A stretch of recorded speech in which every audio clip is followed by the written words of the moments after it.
Alors, pour l'agenda du jour, voici donc la liste des différents sujets qu'on va passer en revue. Évidemment, on va commencer avec le pourquoi. Pourquoi investir dans un réseau de quartier?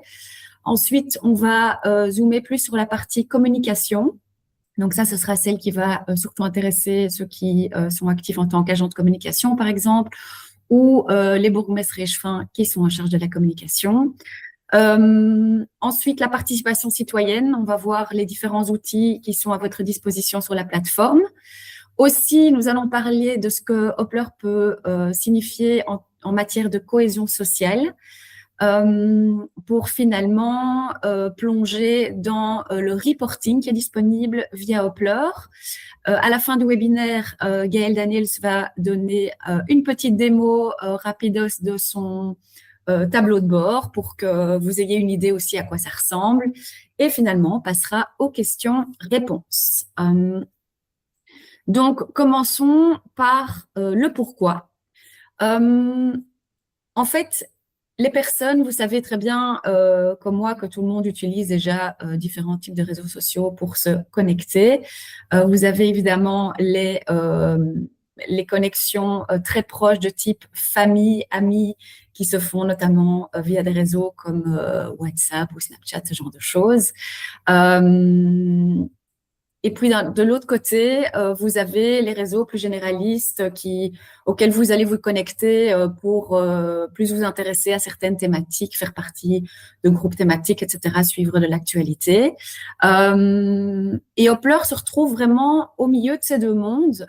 L'idée de la plateforme Hoppler, c'est que une personne puisse vraiment aller se connecter localement, s'ancrer plus dans son quartier et communiquer avec des gens qui vivent réellement à côté de chez eux. D'accord? Donc, il y a vraiment ce côté d'ancrage local et de connexion locale qui est très important. Alors, pourquoi est-ce que on a besoin d'un réseau de quartier? Bien, évidemment, on ne connaît pas tous nos voisins. Et on va évidemment augmenter les chances par rapport à des petites demandes qu'on aurait à gauche, à droite, si on a accès à 1000 voisins plutôt qu'à les quelques voisins qu'on connaît qui habitent autour de chez nous.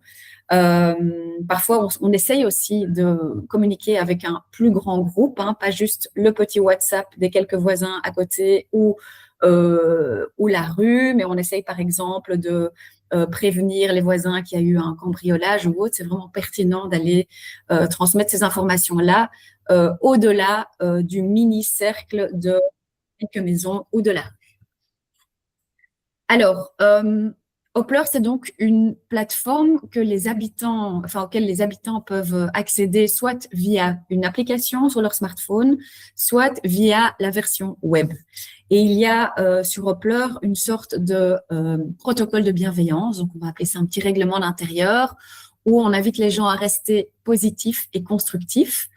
L'idée, c'est vraiment que les gens se connectent en première instance en ligne, mais pour ensuite aller provoquer des rencontres dans la vie réelle. Hein. Si moi, j'ai besoin d'une échelle et que je poste un petit message sur le réseau de quartier, ben, l'idée, c'est que si Jean-Pierre me répond « pas de souci, viens chercher l'échelle », ben, je vais rencontrer Jean-Pierre dans la vraie vie.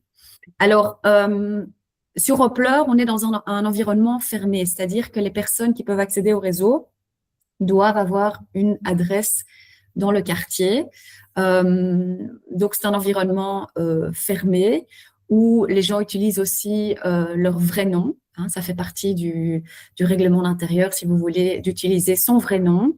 Et il n'y a pas de publicité, il n'y a pas d'algorithme. Donc, on est dans un environnement assez apaisé, sans biais. Et Hoppler fête déjà cette année ses 10 ans et depuis 10 ans, on a la chance de collaborer avec plus de 250 communes, ce qui équivaut en termes de ménages qui sont connectés sur Hoppler à plus d'1 200 000 ménages. Alors, comment les citoyens ou les habitants utilisent-ils Hoppler essentiellement?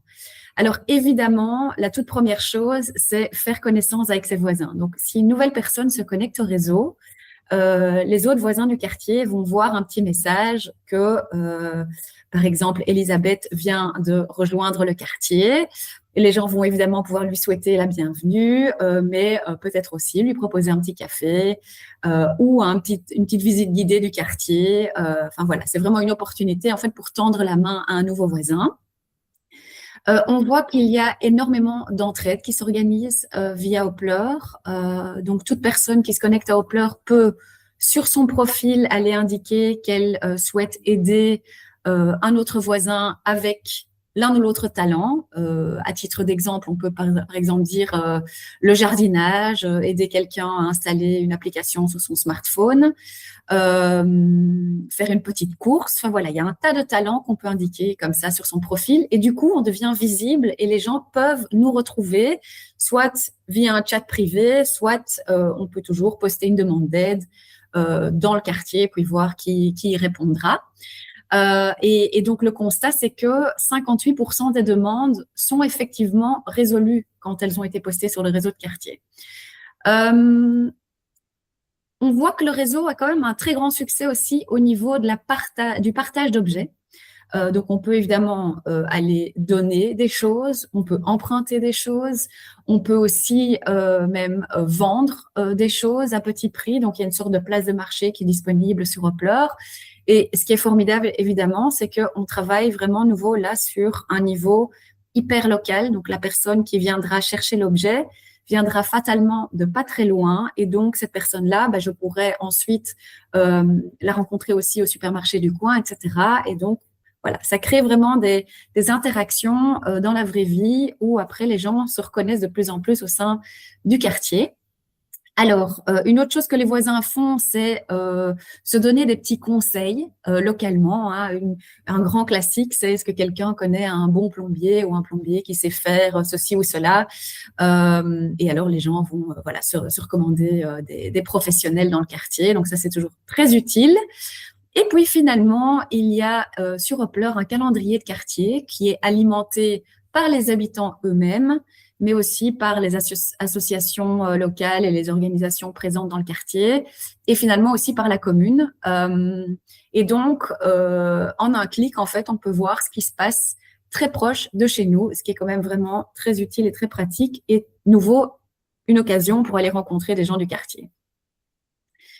Donc voilà, donc la mission Doppler, c'est vraiment d'aller connecter les voisins entre eux, hein, localement, créer plus d'interactions entre personnes qui habitent un même quartier. Mais on cherche aussi, avec Hoppler, à connecter les voisins avec la commune, donc les autorités locales. Et c'est là où j'ai envie de vous poser une petite question via un sondage. C'est un petit peu par curiosité parce que vous avez différents profils ici présents et j'aimerais savoir dans votre commune quel est votre défi principal pour un peu comprendre voilà, la perspective via laquelle vous vous intéressez à Hoppler aujourd'hui. Est-ce que c'est parce que vous cherchez à travailler la cohésion sociale au sein de votre commune? Est-ce que c'est parce que vous cherchez un outil de communication différent de ceux que vous utilisez aujourd'hui? Est-ce que vous souhaitez engager plus vos citoyens au niveau de la participation? Est-ce que vous êtes intéressé par des données de quartier, hein, on va dire de façon un petit peu plus macro? Donc, normalement, si tout va bien, vous avez le sondage à l'écran. Je vois qu'il y a déjà quelques réponses qui arrivent et je vois qu'en fait, voilà, c'est partagé entre la cohésion sociale, la communication, la participation essentiellement. OK, super. Donc, déjà, via cette question, en fait, vous vous rendez compte que Hoppler, c'est un outil transversal qui va être utile à différents services au sein d'une commune. Et donc, je vais y revenir tout de suite. Merci en tout cas d'avoir participé à ce petit sondage. Et on va commencer par un premier aperçu de Hoppler en tant qu'outil de communication. Donc, ce que vous voyez ici à droite sur l'écran, c'est ce que je viens de vous expliquer. Donc, vous avez l'application des voisins, ce réseau fermé sans publicité, positif, etc. Donc, ça, c'est le côté habitant. Mais donc, vous, en tant que commune, vous avez alors un tableau de bord à votre disposition qui vous permettra d'aller communiquer. Et ce tableau de bord peut être utile évidemment au service de communication, mais pas uniquement. Ceux qui sont actifs plutôt en participation citoyenne, ils verront aussi leur intérêt. Les professionnels de la cohésion sociale, vu l'accès qu'on a à un certain capital social dans les quartiers, c'est très intéressant pour eux d'également aller se connecter au tableau de bord. Et puis, on a même par exemple les services de police qui peuvent aussi être intéressés par l'accès au tableau de bord pour pouvoir aller communiquer en matière de prévention, etc. Et peut-être aussi dans le cadre des PLP, les partenariats locaux de prévention. Donc ça, on y reviendra tout de suite. Mais avant de plonger vraiment dans les détails de la plateforme de communication, je vais peut-être quand même passer une petite minute à vous expliquer comment on met en place Hoppler au sein d'une commune. Donc, la toute première chose qu'on va faire, c'est qu'avec la commune, on va discuter de comment on va diviser le territoire communal en différents morceaux. Est-ce que ce sera... Si c'est une petite commune, il est possible que ce soit un seul quartier Hoppler. Si c'est une plus grande commune, on peut avoir plusieurs quartiers. Et ici, à l'écran, vous voyez par exemple Villers-la-Ville comme exemple. Eux, ils ont divisé leur territoire en 5 quartiers. Et une règle qu'on essaye de respecter, c'est d'avoir entre 1000 et 3000 ménages par quartier. C'est important de ne pas avoir des trop petits quartiers parce qu'il faut qu'il y ait de la vie dans les quartiers. Sinon, Hoppler sera peut-être plus difficilement un succès si vous prenez un quartier avec 200, 300 ménages et que vous avez 20% des gens qui se connectent. Si ces gens ne sont pas très bavards ou n'interagissent pas beaucoup, ben voilà, il n'y aura pas beaucoup de vie. Donc, c'est pour ça que c'est important de créer des quartiers suffisamment grands. Alors, une fois qu'on a fait ce découpage en quartiers, on va inviter les citoyens à l'aide d'une lettre d'invitation sur laquelle il y aura un code pour se connecter à leur quartier. D'accord. Et puis, deuxième petite information importante et de base, parce que probablement que tout le monde se pose la question aussi, c'est comment le coût d'une licence annuelle sur Hoppler est calculé pour les communes. Mais en fait, tout simplement, sur base du nombre de ménages qui habitent votre territoire. Donc, en toute fin de webinaire, vous aurez les coordonnées, nos coordonnées de contact si jamais vous voulez en savoir plus, pour savoir exactement dans votre commune comment ça se passerait. Mais donc, lettre d'invitation, on va donc inviter tout le monde à rejoindre le réseau. En amont de ça, c'est toujours bien de faire une campagne de promotion, évidemment, pour que tout le monde ait déjà vu Hoppler quelque part, que ce soit sur un flyer, dans le magazine communal, etc., sur les réseaux sociaux, pour que cette lettre d'invitation ne tombe pas de nulle part et pour donc optimiser le taux de conversion au moment de cette fameuse lettre. Une fois que la lettre a été postée et que les gens ont commencé à se connecter, on voit que très vite, 15% des habitants se connectent.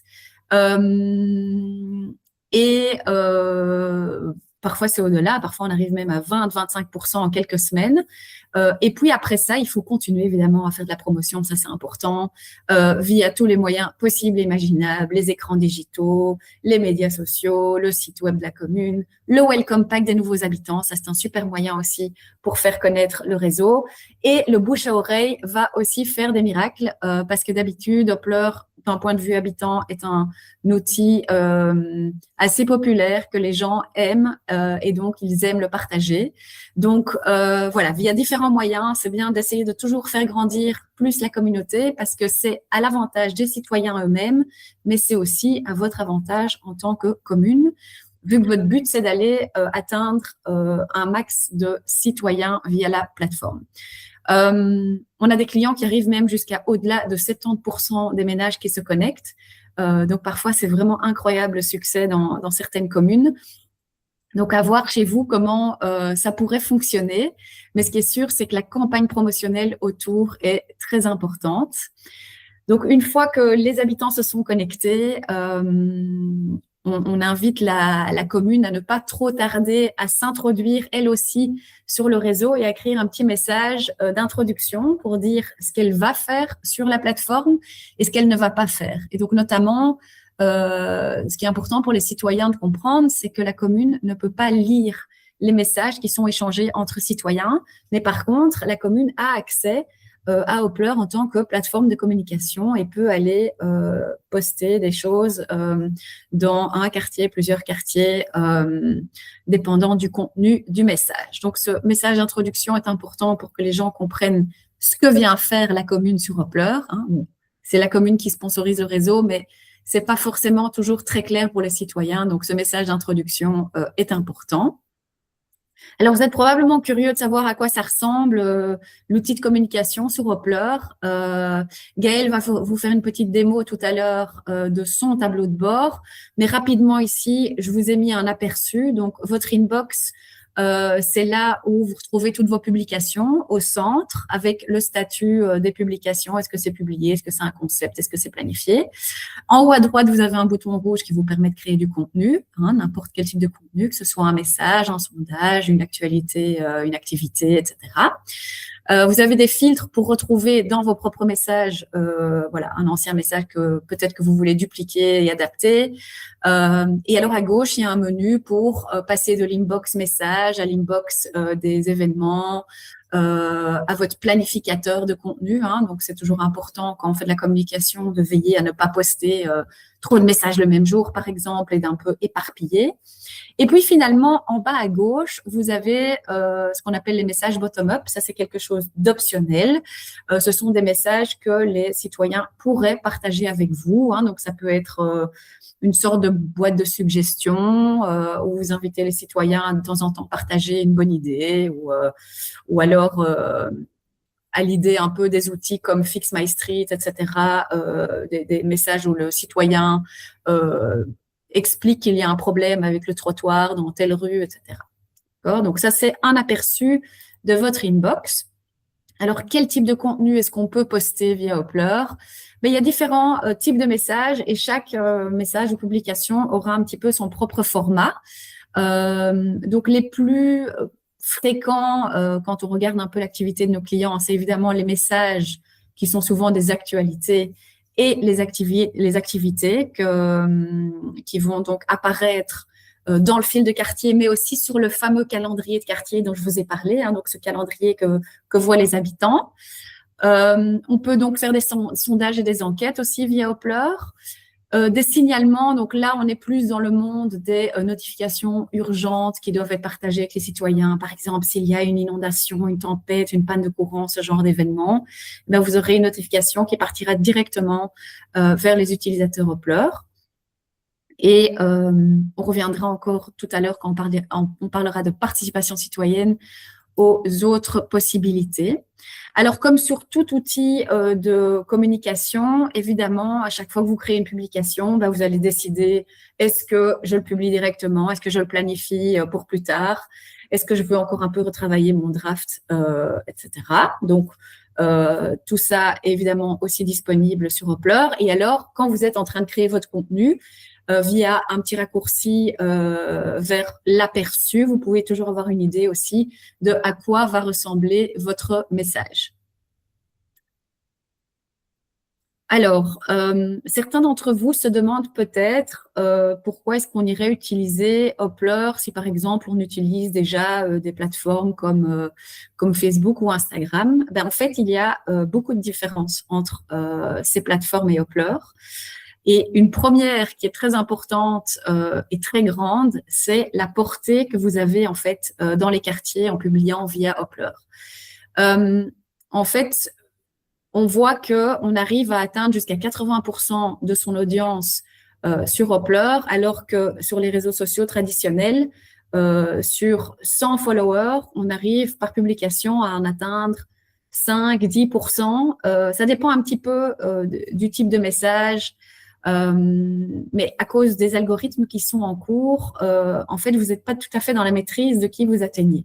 D'accord? Sur Hoppler, tout le monde voit la même chose. Donc, si moi, j'aime les chats, je ne vais pas voir plus de messages à propos de chats perdus que quelqu'un d'autre. D'accord? Donc, ça, déjà, c'est vraiment une très grande différence. Ensuite, sur Hoppler, vous êtes donc dans un environnement fermé. Donc, les gens que vous atteignez sont uniquement vos habitants. Ça aussi, c'est une grande différence parce que sur Facebook, n'importe qui peut venir suivre votre page.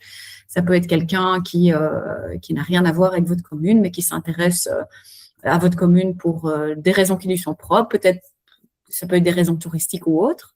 Alors, sur Hoppler, il n'y a pas de publicité commerciale, donc vous n'avez pas de concurrent sur le fil de quartier. Les profils anonymes ne sont pas autorisés.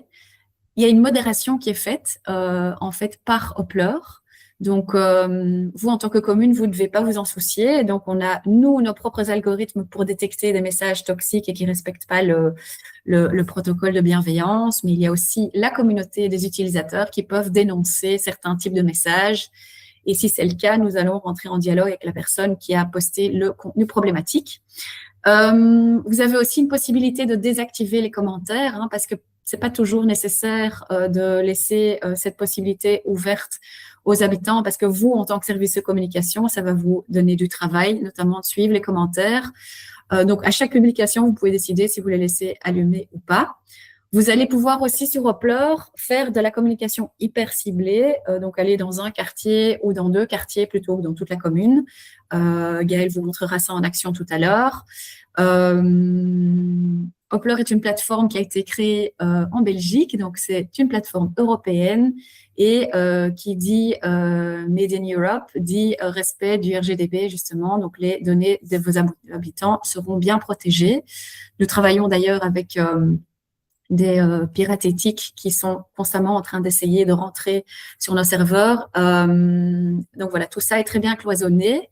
Et d'ailleurs, notre plateforme a été primée à plusieurs instances, notamment via la Commission européenne de Seal of Excellence, parmi d'autres. Vous trouverez sur notre site web tous les awards et autres que nous avons gagnés pour votre parfaite information. Alors, je vais maintenant passer la parole à Gaëlle, juste pour qu'elle nous fasse un petit retour d'expérience depuis que la commune de Woluwe-Saint-Pierre a décidé d'utiliser la plateforme. Voilà, bonjour à toutes et tous. Donc, moi, je suis Gaëlle Danez, la responsable de communication à Woluwe-Saint-Pierre. Et donc, précédemment, à Hoppler, nous, on avait en fait Flucity, qui est un outil de participation citoyenne que peut-être certains d'entre vous connaissent. Et donc, pour nous, le marché public arrivait à son terme il y a environ 1 an et demi. Il y avait une volonté de challenger ce choix-là. Et donc, on a refait un petit peu le tour des applications. Et Hoppler, c'est vrai que nous est apparu comme vraiment une bonne solution, surtout parce qu'il y avait déjà une communauté bien active. Hein, donc, c'est vrai que il ne faut pas ramer pour avoir de nouveaux followers, comme c'était le cas sur Flucity ou même sur les réseaux sociaux. Il y avait déjà à ce moment-là 30% des ménages de la commune qui étaient inscrits sur la plateforme, donc un grand réservoir pour nous de personnes vers lesquelles on pouvait communiquer. C'est un outil aussi qui est plus complet que Flucity, donc il y a ce volet communication, et puis il y a les autres volets dont Claire a déjà parlé, donc la participation, le réseau de bénévolat. Pour nous, il y avait aussi le fait que le prix était attractif par rapport à ce qu'on payait pour Flucity et aussi l'accompagnement qui était vraiment optimal et la mise en place et le suivi qui sont toujours de qualité. Alors nous, donc, on a lancé réellement en octobre 2025, donc là, on est un petit peu plus de 6 mois d'utilisation et pour moi, en tant que responsable communication, le bilan, il est vraiment positif à ce stade. Je vois bien que les messages sont lus, qu'on touche aussi un public qui est plus spécifique et plus local que ce qu'on peut avoir sur Facebook ou Instagram. C'est une plateforme qui est très facile d'utilisation, ça j'aurai l'occasion de vous le montrer un petit peu tout à l'heure. Ce que j'aime bien aussi, c'est l'aspect qui est un petit peu plus sûr et je dirais plus prédictif que ce qu'on a sur Facebook. C'est-à-dire que voilà, certains messages fonctionnent un peu mieux que d'autres, mais globalement, ils sont quand même tous très bien lus grâce au fait qu'ils apparaissent d'office dans le flux. Hein, donc ça, Claire l'a bien expliqué. On n'est pas soumis à cet algorithme qu'on a sur Facebook ou Instagram. On ne sait jamais trop bien comment nos messages vont fonctionner auprès du public. Donc ça, c'est vraiment positif. Ce qui est bien aussi, c'est cette possibilité de pouvoir cibler un ou plusieurs quartiers. Donc ça, je vous le montrerai un petit peu plus tard aussi. Voilà, qu'on n'a pas effectivement non plus sur les autres outils de communication. Pour l'instant, on utilise quand même toujours Meta en complément parce que c'est vrai que ça reste gratuit, donc c'est quand même toujours bien. Ça nous permet aussi d'avoir un canal de communication en plus, notamment pour nos événements. Ça nous permet de toucher des gens qui n'habitent pas la commune. Voilà, et alors pour moi, le dernier atout aussi d'Hoppler, c'est vraiment le fait que la plateforme est très simple d'utilisation. Donc, même si vous avez une équipe de communication qui est assez réduite, Moi, par exemple, je suis seule ici pour gérer les différents moyens de communication. Malgré tout, ça reste tout à fait gérable. Voilà, donc pour une intervention rapide, je vous montrerai un petit peu plus en détail tantôt la plateforme. Et là, je repasse la parole à Claire. Merci Gaëlle pour ton retour d'expérience.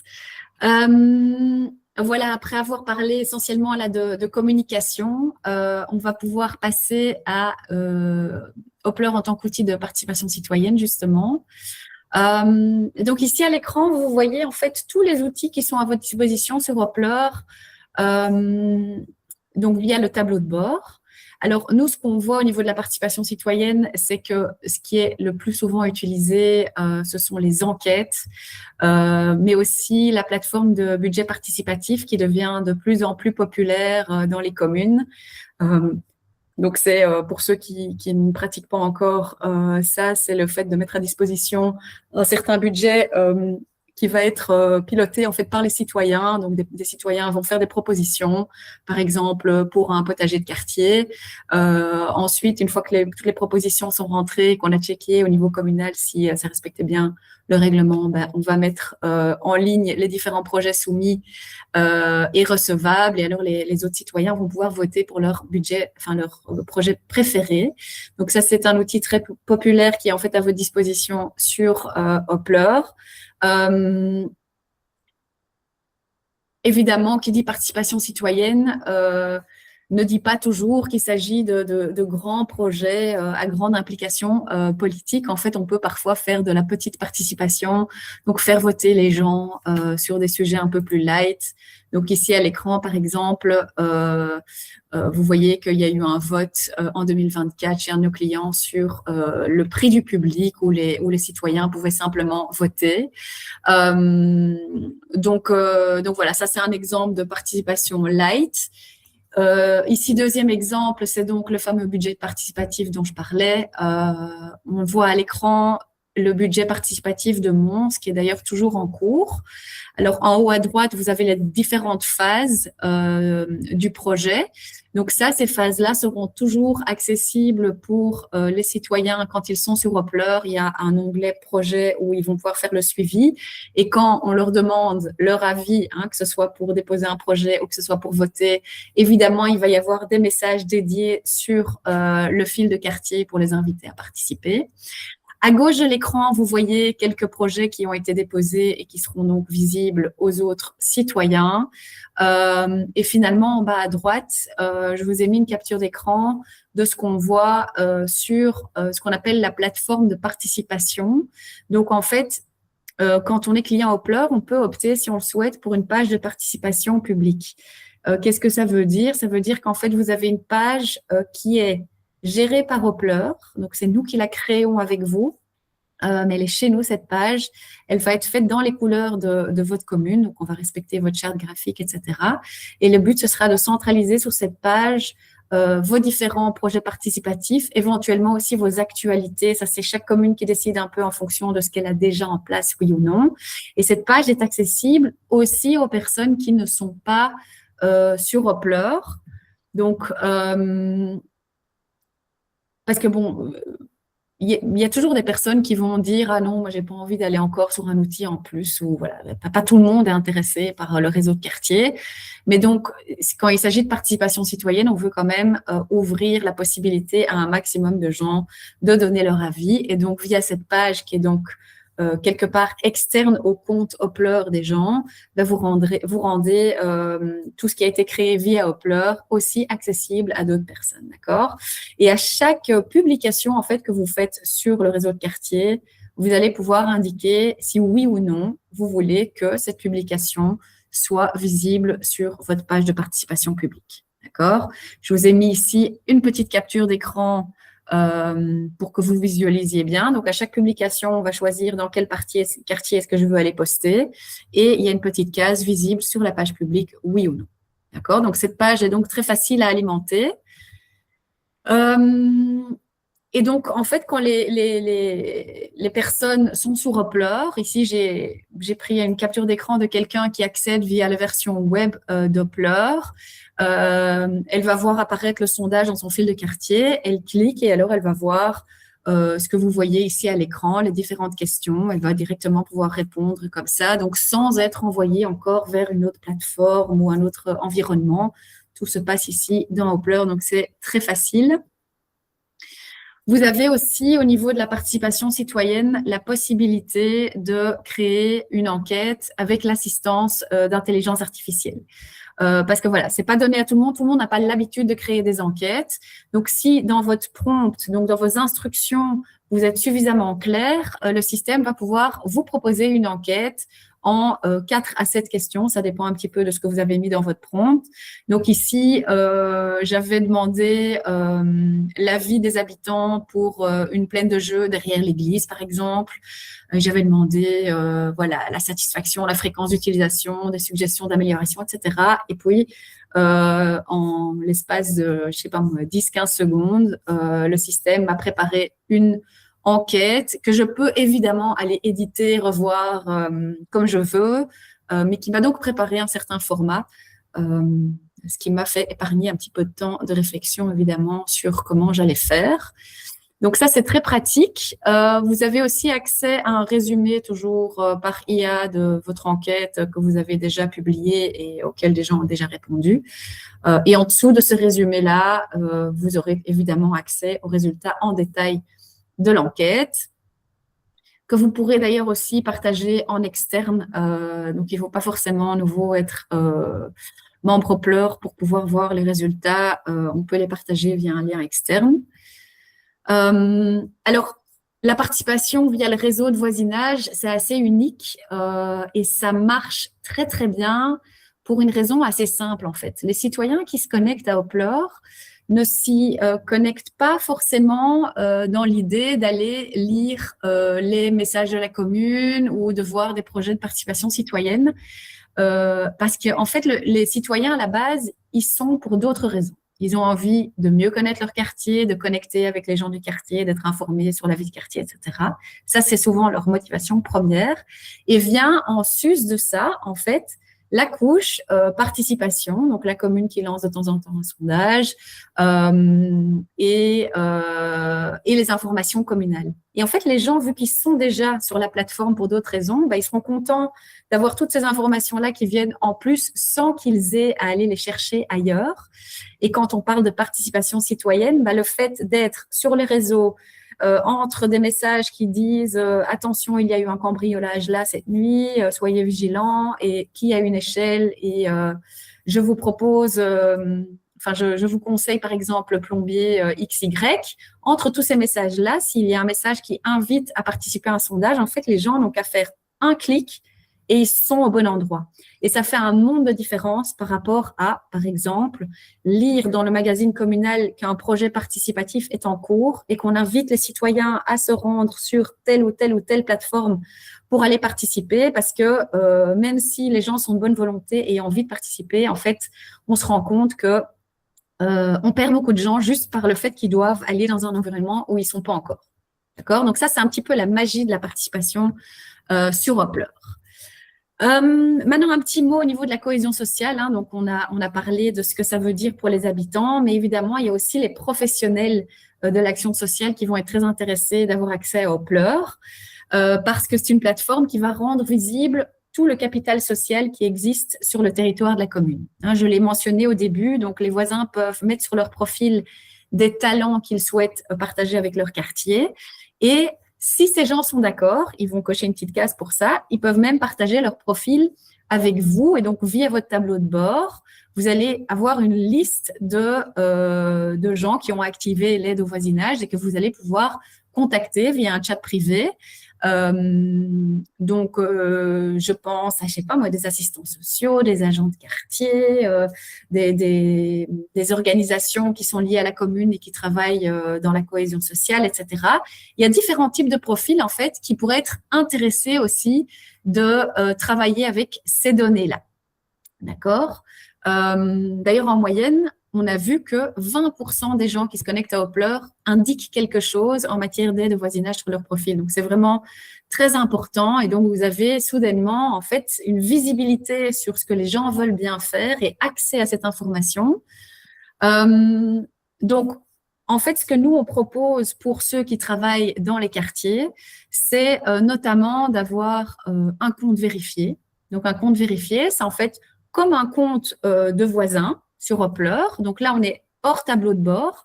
On est sur Hoppler, mais on a à côté de son nom une petite icône, un descriptif de fonction pour que les voisins comprennent bien que c'est une personne spéciale qui est présente sur Hoppler pour ses raisons professionnelles.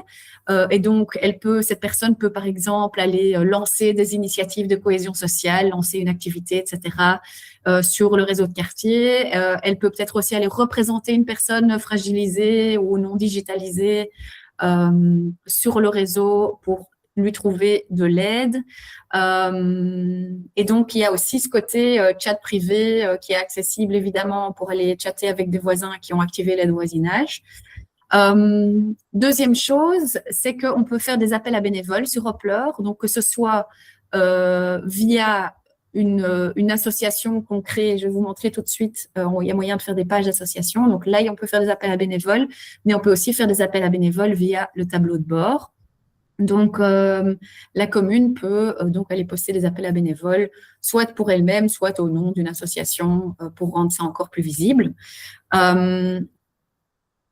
Je vais peut-être aussi toucher un petit mot sur les zones de police parce que on a déjà plusieurs clients qui travaillent avec Hoppler main dans la main avec la zone de police. Pourquoi? Ben déjà, pour les comptes vérifiés dont je parlais là juste, c'est intéressant pour un agent de quartier, notamment pour aller suivre pas seulement la vie de quartier dans les rues, mais aussi de savoir ce qui se passe en ligne et éventuellement pouvoir interagir, notamment sur des questions de sécurité, prévention, etc. Puis, via le tableau de bord, c'est intéressant pour une zone de police de pouvoir justement communiquer sur toutes les matières de sécurité, de prévention, les vols de vélo, la cybercriminalité, tout ça sont des sujets qui parlent aux gens. Donc, c'est une possibilité d'avoir soit en tant que zone de police son propre tableau de bord, soit de travailler, si la zone de police correspond à la zone communale, on peut travailler peut-être ensemble, main dans la main avec le service de communication. Aussi pour les PLP, les partenariats locaux de prévention, Hoppler est une façon d'aller élargir la communauté.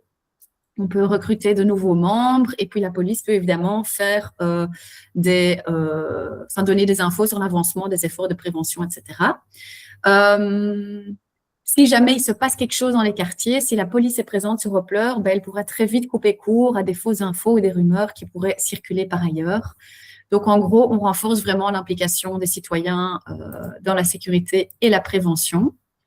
Et puis, finalement, il y a aussi encore les associations locales qui ont leur place sur Hoppler. Donc, à l'image de ce qu'on fait sur Facebook, quand on se crée une page Facebook, et sur Hoppler, on peut se créer une page Hoppler où tous les messages, activités, etc., membres de l'association pourront être vus. Via un message d'introduction, on va inviter les gens à vous suivre ou non, parce que peut-être que tout le monde n'est pas intéressé par toutes les associations localement. Donc, on laisse évidemment aux utilisateurs le choix de suivre l'un ou l'autre.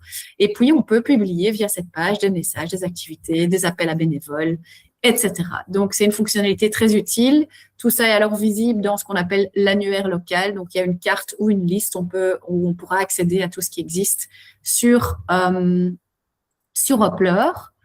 Alors, un dernier petit mot par rapport à des plans qui sont actifs, que ce soit en Wallonie ou au Luxembourg. Donc, en Wallonie, on a ce qu'on appelle le plan de cohésion sociale et on a plusieurs clients qui sont arrivés chez nous, en fait, via ce biais-là.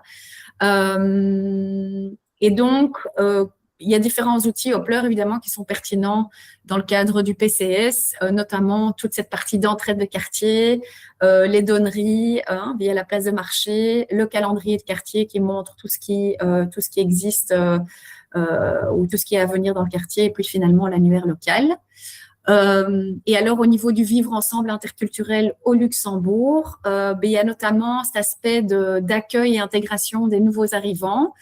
Donc, via Hoppler, en fait, les nouveaux arrivants vont avoir directement accès au tissu social de leur quartier et on va peut-être réussir à faciliter l'apprentissage des codes locaux en observant un petit peu ce qui se passe sur Hoppler.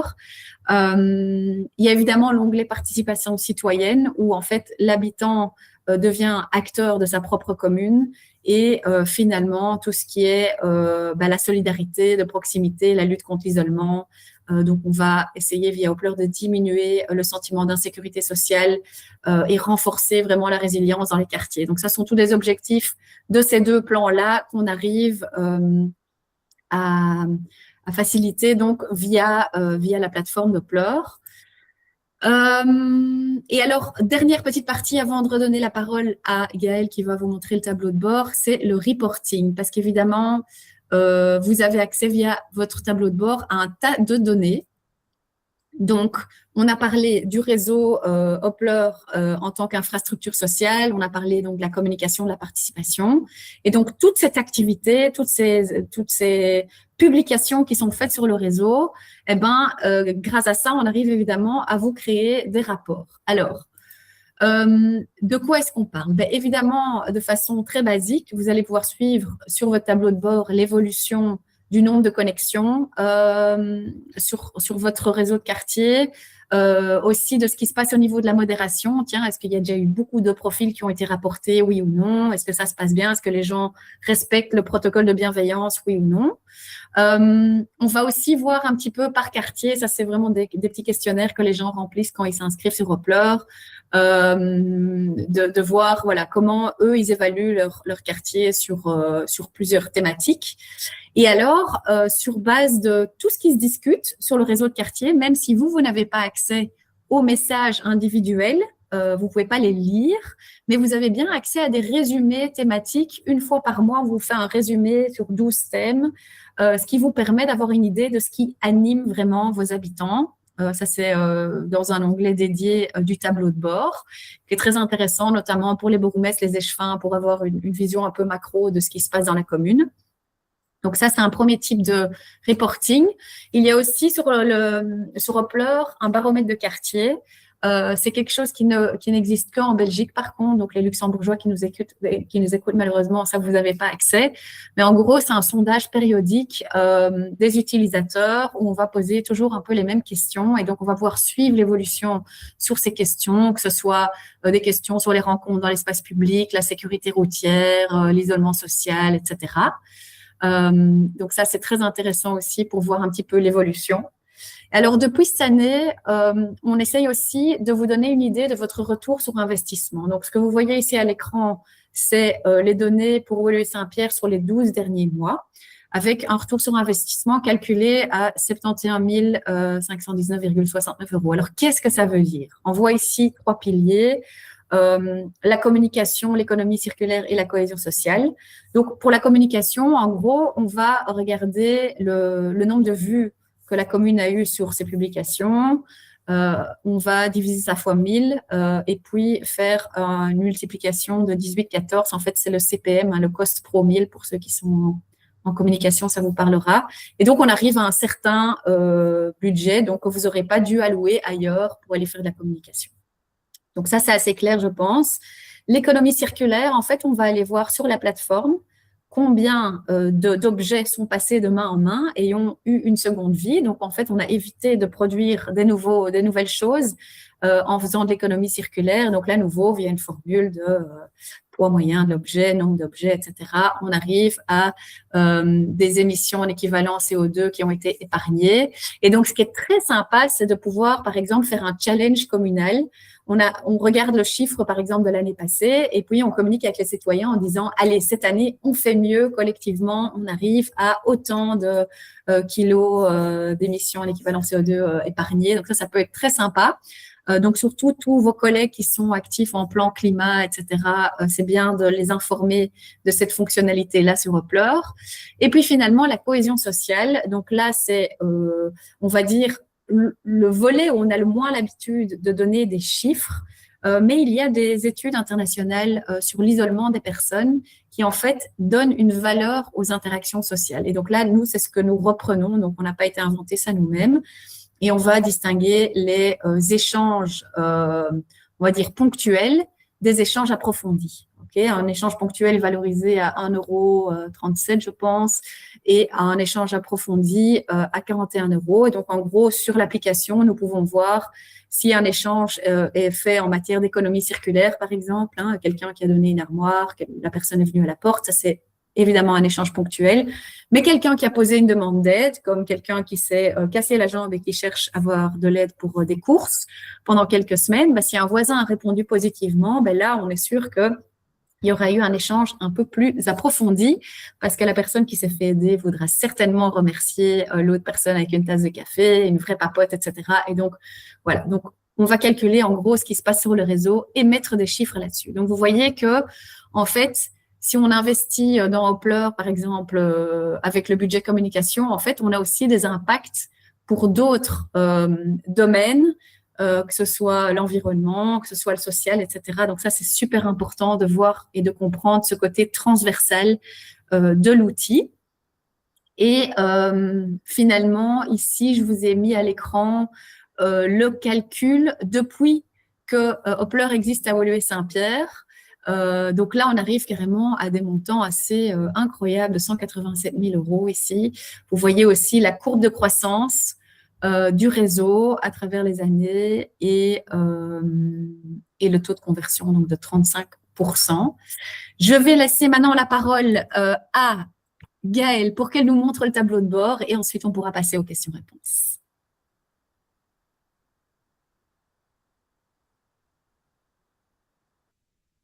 Voilà, je pense que tout le monde voit mon tableau de bord normalement. Donc là, vous voyez vraiment c'est la page d'accueil en fait sur laquelle on arrive dès qu'on se connecte.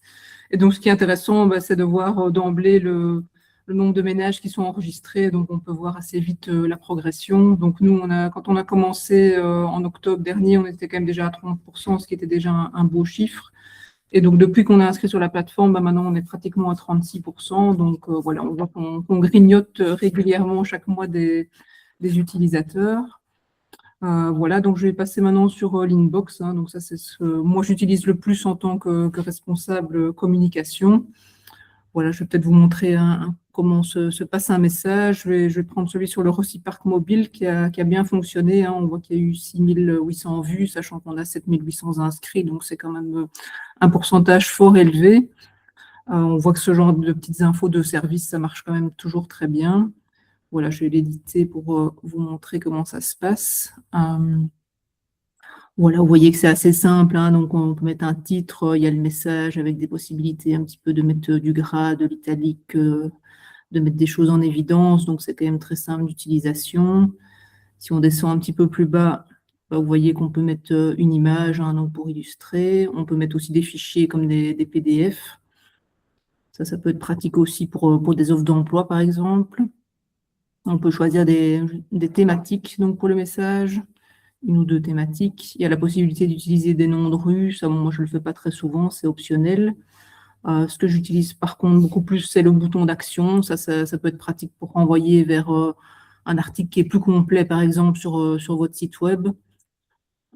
Ici, ça renvoie vers le site de l'agence Bruxelles Propreté, donc un site externe. Mais donc, les deux sont possibles. Ça peut être un lien vers votre site ou vers un autre.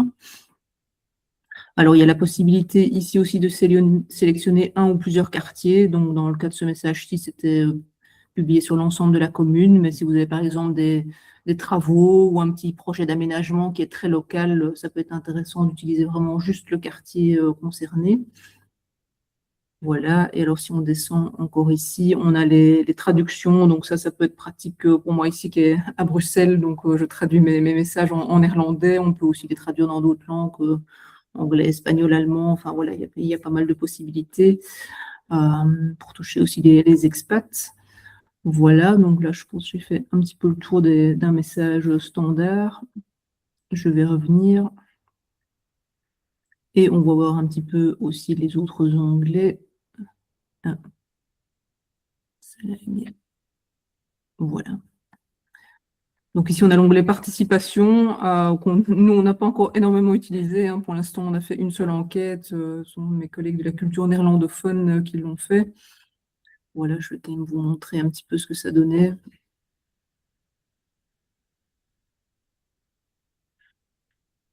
Voilà, notamment la partie résultat, puisque l'enquête est finie, c'est surtout ça qui est plus intéressant. Donc, c'est en néerlandais ici, puisque c'était la langue de base de l'enquête, mais donc vous avez des conclusions donc, qui sont générées par l'IA, mais donc qui sont assez bien faites, assez détaillées. Vous pouvez ensuite voir aussi tous les résultats question par question, donc ça c'est pas mal. Voilà, bon, ici c'est les noms et prénoms des personnes, c'est moins intéressant, mais voilà, là vous avez des questions un petit peu plus intéressantes, donc voilà, un aperçu vraiment rapide, ça peut être très pratique si vous devez faire un compte rendu après aux autorités aussi.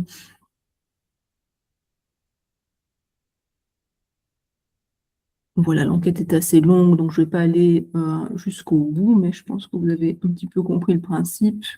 Et alors, je vais passer aussi au réseau de bénévolat. Donc ça, c'est l'onglet qui intéressera plus les services sociaux.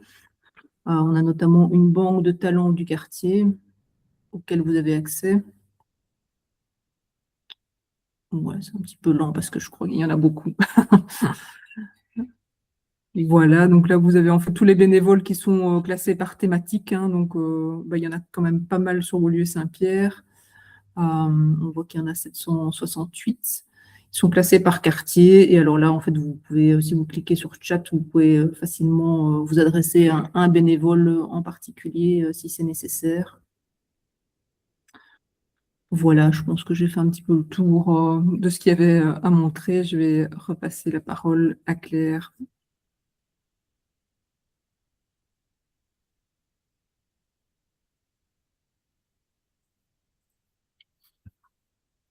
Merci Gaëlle pour ce petit tour du tableau de bord. Voilà, on est déjà à la fin de ce webinaire. Je vois qu'on est tout juste dans les temps.